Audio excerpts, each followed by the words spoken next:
ना कि ये वाला आपको क्या हो गया, तो ये वृत्त हो गया, ठीक है। और फिर जब गोला के बारे में बताया गया तो ये बता देगा कि ये वाला क्या हो गया, आपको गोला हो गया, ठीक है ना। लेकिन कहने का मतलब कि इससे क्या होता है, पूरा कंफर्म समझ में ही नहीं आता है कि जो चित्र है ना वो कोई कौन सा गोला है कौन सा वृत्त है, दोनों सेम टू सेम लगता है, ठीक ना। तो सबसे पहले हम क्या करते हैं कि गोला का एग्जाम्पल के बारे में हम बताते हैं कि जो गोला होता है ना, एक तरह का वो फुटबॉल हो गया या कोई गेंद हो गया, उस तरह की जो आकृति होता है ना उसी को क्या बोलते हैं, गोला कहते हैं। जैसे यहाँ पर ये देख सकते हैं, ये क्या एक तरह का गेंद है, ठीक है। अब इस गेंद में क्या है कि देखिए ये बिल्कुल क्या है, एक तरह का ऐसा है ना कि ये बिल्कुल किसका एग्जाम्पल है, गोला का एग्जाम्पल है, ठीक ना। लेकिन अगर हम वृत्त के एग्जाम्पल बोलते हैं तो उस वृत्त के एग्जाम्पल के लिए क्या करते हैं कि अगर कोई ऐसे तार हो गया, ठीक है ना, कोई तार हो गया, वायर हो गया, ठीक है, इसको हम क्या करते हैं, गोल ऐसे मोड़ देते हैं ना, गोल मोड़ देते हैं, ऐसे मोड़ देते हैं गोल, तो यही क्या हो जाएगा, आपको क्या हो जाएगा, वृत्त हो जाएगा, ठीक है। अब देखिए वृत्त में देखा जाए ना तो वृत्त का आयतन इसलिए नहीं होता है ना क्योंकि वृत्त में स्पेस नहीं है, वृत्त के अंदर जगह नहीं है किसी चीज को रखने के लिए। हम लोग जानते हैं कि आयतन उसी को बोलते हैं, आयतन जैसे मान लीजिए कि ये कोई आपको यहाँ पर ये कोई वस्तु हो गया, ठीक है, इसके अंदर देख लीजिए ये सब क्या है, आयतन है, ये सब क्या है, जगह, ठीक है। तो किसी भी आकृति के अंदर जो खाली जगह होता है उसी को क्या बोलते हैं, आयतन बोलते हैं, जैसे इसमें दिख रहा है। लेकिन अगर इसकी बात किया जाए, वृत्त की बात किया जाए, तो हम क्या बोलेंगे कि अगर कोई तार हो गया, उस तार को गोल मोड़ करके और जो आकृति बनाएंगे वह कौन सा आकृति हो जाएगा, वृत्त हो जाएगा, ठीक है। तो ये वृत्त के अंदर क्या होता है, स्पेस नहीं होता है, जगह नहीं होता है, आप किसी चीज को वृत्त में नहीं रख सकते हैं, इसलिए कह सकते हैं ना कि जो वृत्त होता है ना, इसका आयतन, वृत्त का आयतन जो होता है ना ये नहीं होता है, ठीक है। लेकिन यहाँ पर आप देख सकते हैं ये क्या है, एक गेंद है, इस गेंद के बारे में देखा जाए तो इस गेंद के अंदर देखा जाए तो काफी ज्यादा स्पेस है, और कह सकते हैं कि इसका आयतन हो सकता है क्योंकि इसके अंदर क्या है, काफी मात्रा में काफी ज्यादा से ज्यादा क्या है, स्पेस है, इसलिए गोला इसको बोलेंगे और इसका गोला का आयतन भी हो सकता है, ठीक है। अब सवाल उठता है ये किसका, देखिए हालांकि अगर देखा जाए तो जो भी है ना ये तो सेम टू सेम जैसे लगता ही है देखने में, ठीक है ना, और भी तरह से। लेकिन थोड़ा सा इसमें क्या है, परिवर्तन होता है वृत्त और इसमें थोड़ा सा क्या है, चेंजिंग, ठीक है। अगर इसी को, इस गेंद को क्या करते हैं, बीच से हम आधा टुकड़ा कर देते हैं तो जो आकृति बनता है ना बिल्कुल एक ये कटोरा के जैसा बनेगा, ठीक है ना, उसको हम क्या बोलेंगे, अर्धगोला कहते हैं, ठीक है ना। तो इसको अगर दो टुकड़ा में बांट दिया जाता है तो ये जो आकृति बनता है ये किसका आकृति बन जाता है, तो अर्धगोला का आकृति बन जाता है, ठीक है ना, जैसा कि इसमें हम आपको बता रहे हैं।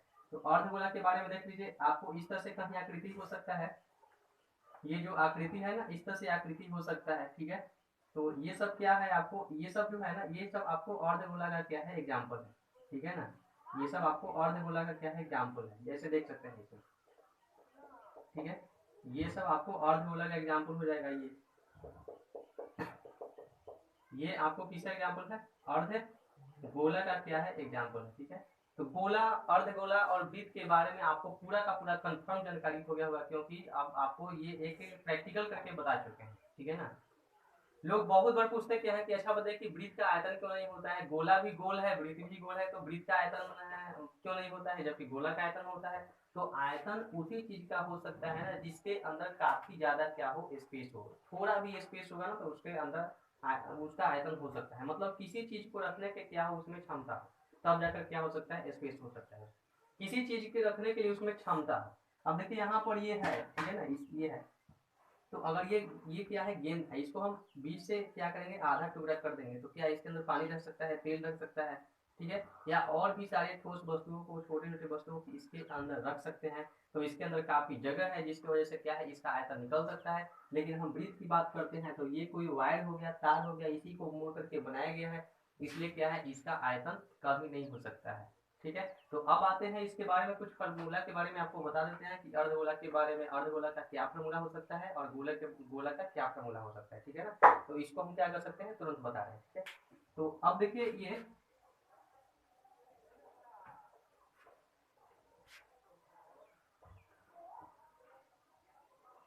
देखिए सबसे पहले गोला की बात किया जाए यहाँ पर, गोला,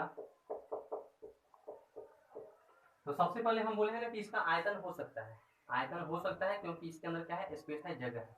तो पहला फार्मूला हम लिखते हैं यहाँ से कि गोला का आयतन, गोला का आयतन, ठीक है।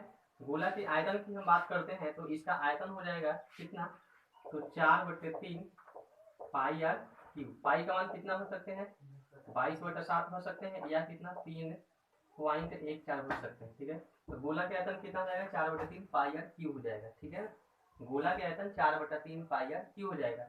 लेकिन वही हम बात करते हैं कि इसका अर्धगोला की बात करते हैं। अगर ये हमारा अर्धगोला होगा, ये वाला, ये हमारा क्या हो, ये हमारा क्या हो, यदि अर्धगोला हो, तो अगर हम इसका आयतन निकालते हैं, इसका आयतन निकालते हैं, किसका, अर्धगोला का आयतन निकालते हैं, तो ये क्या हो सकता है, देखिए यहाँ पर ये कितना, पूरा गोला का हम निकाले हैं ना, ये जैसे गोला यहाँ पर है कितना, ये अगर गोला है पूरा का पूरा, ठीक है, ये क्या है, अगर गोला है, देखिए ये जो बोर्ड है ना 2 डायमेंशन वाला है, इसलिए पूरा का पूरा समझ में नहीं आ रहा है। अगर ये 3 डायमेंशन का होता ना, तो जिस तरह से गेंद पूरा दिख रहा है ना, उस तरह से दिखता है यहाँ पर। ठीक है, तो ये अर्धगोला का जब पूरे गोले का आयतन निकाले हैं तो कितना हो गया, 4/3 पाई आर क्यूब हो गया।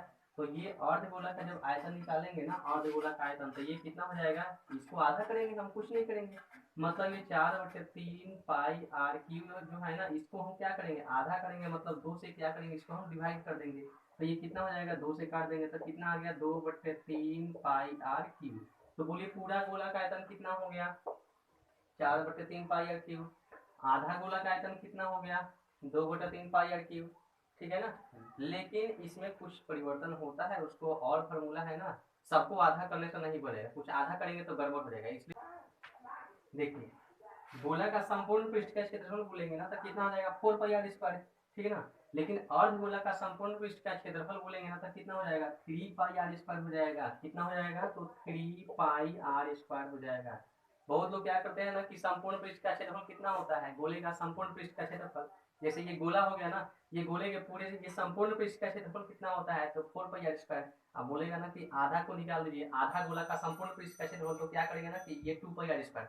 डायरेक्ट बोलते हैं ना कि भाई पूरा गोला का कितना होता है, 4 पाई आर स्क्वायर, आधा का आधा कर देंगे 2 पाई आर स्क्वायर, लेकिन गड़बड़ हो जाएगा। क्यों गड़बड़ होगा, क्योंकि जब इसको हम बीच से ऐसे काटेंगे ना, तो ये वाला ऊपर का आधा भाग है निकल जाएगा ना, तो इसके ऊपर क्या बनेगा, एक वृत्त बनेगा। ठीक है, तो संपूर्ण पृष्ठ का जब क्षेत्रफल निकालेंगे ना, तो ये आधा वाला का क्षेत्रफल कितना हो गया, 2 पाई आर स्क्वायर। लेकिन उसके साथ ये भी तो जुटेगा ना, ये ऊपर का वृत्त है ना, ये भी तो जुटेगा ना, पाई आर स्क्वायर जुटेगा, तो कितना हो जाएगा, 3 पाई आर स्क्वायर क्या हो जाएगा, इसका क्षेत्रफल हो जाएगा, किसका, संपूर्ण पृष्ठ का क्षेत्रफल, किसका, गोला का संपूर्ण पृष्ठ का क्षेत्रफल। तो आपको अभी 2 चीज बता चुके हैं, कौन कौन, एक गोला का संपूर्ण पृष्ठ, अर्धगोला का संपूर्ण पृष्ठ। पृष्ठीय क्षेत्रफल की बात करेंगे तो 2 पाई आर स्क्वायर हो जाएगा। इसका ये तो हो गया। आयतन की बात करेंगे 4/3 पाई आर क्यूब हो जाएगा, और इसका आयतन की बात करेंगे कितना हो जाएगा, 2/3 पाई आर क्यूब हो जाएगा। ठीक है, तो हम ये 3-4 फार्मूला आपको बहुत अच्छा से क्या किए हैं, समझा चुके हैं। अब कुछ और फार्मूले बचे हुए हैं, ठीक है ना, उसको भी क्या करते हैं हम तुरंत बता रहे हैं। ठीक है,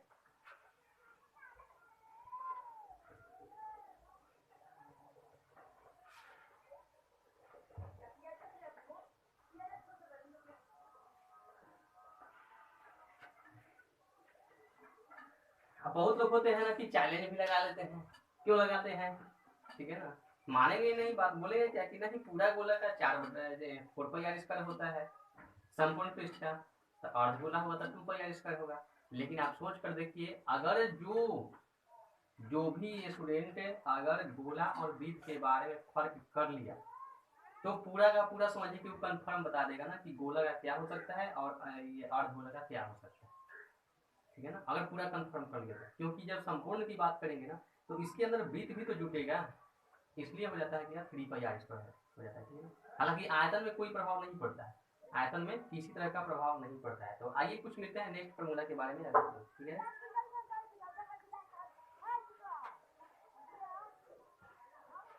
तो देखिए अब इसके बाद जो फॉर्मूला आता है निकल करके कि यदि ये जो क्या है, ठीक है ना, अगर ये आपको जो भी गोला है, इस गोला को क्या किया जाए कि अगर ये 2-2 गोला आ जाएगा ऐसे, मतलब कि ये क्या है, एक गोला हो गया, ठीक है ना,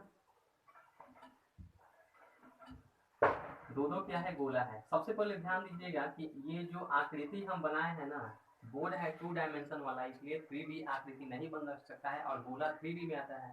ठीक है ना, इसलिए ये जो गोला है ये क्या है, कह सकते हैं कि थोड़ा सा फिगर जो है नहीं बन पा रहा है उतना ठीक से, लेकिन समझिए क्या है, 2-2 क्या है, गोला मिला हुआ है, ये वाला एक गोला है और एक क्या है, ये वाला गोला है। ठीक है, तो अब बात आता है ना कि ये जो इसके अंदर जो ये जो जगह है ना, इसके अंदर जो स्पेस है, ठीक है ना,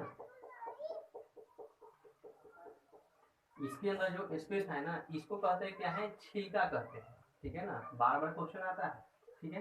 तो ये सबसे पहले बताइएगा कि हम ये जो लाइनिंग खींचे हैं, अगर मात्र हमको इसी इतना ही चाहिए, इतना ही आयतन चाहिए, तो क्या करेंगे, अगर बड़े वाले गोला में से छोटे वाले गोला को घटा देंगे ना, तो यही तो आएगा, ठीक है ना। आप सोच करके देखिए कि अगर सिंपल सा एग्जांपल ब्रीथ का ही लेते हैं, ठीक है ना, एक इस तरह का क्या है, गोल कागज है, ठीक है, हमको मात्र इतना पतला काट करके क्या करना है, निकालना है। तो क्या करेंगे, अगर ये जो भी आकृति है ना, उस आकृति में से इतना काट कर निकाल देंगे, तो ये जो बचेगा वही हमको मिलेगा।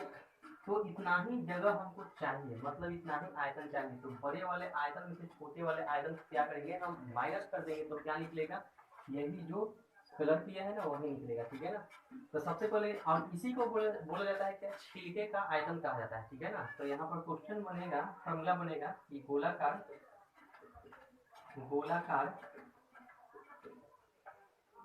छिलके का आयतन, गोलाकार छिलके का आयतन। हम क्या बोले हैं कि बड़ा वाला गोला में से छोटा वाला गोला को क्या करेंगे, हम माइनस कर देंगे, तो निकल जाएगा। तो बड़ा वाला गोला का आयतन कितना हो जाएगा, कह सकते हैं कि बड़े गोले का आयतन माइनस क्या हो जाएगा, छोटे गोले का आयतन, ठीक है ना। मतलब छिलके का आयतन निकालने के लिए क्या हो जाएगा, गोलाकार छिलके का आयतन बराबर क्या हो जाएगा, बड़े गोले का आयतन माइनस क्या हो जाएगा, छोटे गोले का आयतन हो जाएगा। अब देखिए हम बड़े गोले की आयतन की बात करते हैं, तो कितना हो जाएगा, 4/3 पाई, और यहाँ से बड़ा गोला का निकाल रहे हैं ना, तो बड़ा त्रिज्या लेंगे, पाई आर क्यूब माइनस 4/3, और ये छोटे गोले का निकाल रहे हैं, तो इसमें छोटा त्रिज्या लेंगे, तो कितना हो जाएगा, पाई आर यहाँ पर क्यूब हो जाएगा, ठीक है। अब इस फॉर्मूला के अंदर क्या करेंगे, हम कुछ इस फॉर्मूला के अंदर कुछ हम कॉमन करते हैं आपको, ठीक है। जैसा देखिए इस फॉर्मूले के अंदर कुछ कॉमन करते हैं, तो 4/3 पाई 4/3 पाई दोनों में है, ठीक है ना। तो इसमें से क्या करेंगे, हम कॉमन कर लेंगे, तो कितना हो जाएगा, 4/3 पाई कॉमन कर लिए, तो यहाँ पर कितना बचेगा, बड़ा आर का क्यूब, और माइनस कितना हो जाएगा, छोटा आर का क्यूब हो जाएगा, ठीक है। तो ये जो बचेगा ना, ये क्या हो जाएगा, यही जो फॉर्मूला आया गोलाकार छिलके का आयतन आया, ठीक है ना। बहुत लोग क्या करते हैं कि इस फॉर्मूले को डायरेक्ट रखते हैं और कभी कभी भूल भी जाते हैं, लेकिन आपको कंसेप्ट मालूम रहेगा ना, तो कभी भूल नहीं सकते हैं। कहाँ से आया वही बता दिए, गोलाकार छिलके का आयतन बराबर बड़े गोले का आयतन माइनस छोटे गोले का आयतन, ठीक है। तो ये कितना हो जाएगा, 4/3 पाई, इसमें r cube minus r cube हो जाएगा, ठीक है ना। तो इस तरह से आप क्या कर सकते हैं, बना सकते हैं इसका गोलाकार छिलके का आयतन। और गोलाकार छिलके क्या होता है, समझ में आ गया ना, गोलाकार छिलके क्या होता है समझ में आ गया होगा, ठीक है। अब देखिए इसमें कुछ सवाल होते हैं कि इसका त्रिज्या के गुना कर दिया जाए, ऐसे वैसे कर दिया जाए, ठीक है ना। तो वो तो क्वेश्चन बनाने के बाद मालूम चलेगा। तो ये था आपको गोला और अर्धगोला के बारे में, ठीक है ना, जो भी फॉर्मूला था। अब देखिए जिस तरह से वृत्त होता है, एक वृत्त होता है, वृत्त के अंदर क्या होता है, एक त्रिज्या होता है, और ये पूरा मिला देंगे तो कितना हो जाएगा, ये व्यास हो जाएगा, ठीक है ना। आपको बताए थे ना कि वृत्त के सबसे बड़का जीवा को व्यास ही कर रहे हैं, उसी तरह से गोला के सबसे बड़का जीवा भी वही व्यास जी है, ठीक है। तो ये अगर त्रिज्या की बात किया जाए, व्यास की बात किया जाए, तो ये आपको क्या होता है, गोला में भी होता है, जिस तरह से वृत्त में होता है उस तरह से गोला में भी होता है, ठीक है। तो बाकी सब बता दिए हैं। ये था आज के क्लास में क्या क्या बताया आपको अर्धगोला के बारे में, और गोला के बारे में क्या था, आपको कंसेप्ट था और फॉर्मूला बता दिए हैं। अब इसके बाद क्वेश्चन बनाना तो बहुत ज़्यादा आसान हो जाएगा, ठीक है ना। तो मिलते हैं अगले दिन नेक्स्ट वीडियो में। अब देखिए एक पूरे का वीडियो अगर वीडियो देखे हैं ना, तो जो चैनल है उसको सब्सक्राइब जरूर करना पड़ेगा, नहीं तो कोई किसी को मालूम ही नहीं चलता है, वीडियो डाल रहे हैं उसको क्या होगा मालूम नहीं चलेगा ना कि वीडियो आया कि नहीं आया, ठीक है ना। और क्योंकि जैसे जैसे दिन भर है उस तरह से क्या है, वीडियो भी बहुत अच्छा भी आने वाला है और आ भी रहा है, ठीक है। तो चैनल नेम जो है उसको पूरा का पूरा क्या करना पड़ेगा, सब्सक्राइब कर लीजिएगा, ठीक है ना। और तब जाकर क्या होगा, आप इस वीडियो को देख सकते हैं, ठीक है ना। क्या हो जाएगा, उद्गम UDGAM उद्गम STUDY स्टडी CENTER, ठीक है ना। तो इसको क्या करना पड़ेगा, इसी पर क्या सब वीडियो क्या होगा जाकर के मिलेगा, तो इसको क्या करना पड़ेगा, सब्सक्राइब कर लीजिएगा ना, तो जो भी हम डाले ना वो आपके पास पहुंच जाएगा, ठीक है। और नहीं कीजिएगा तो नहीं पहुंचेगा, ठीक है। अगर ये वीडियो आपको अच्छा लगता है तो जरूर इसको क्या कीजिएगा,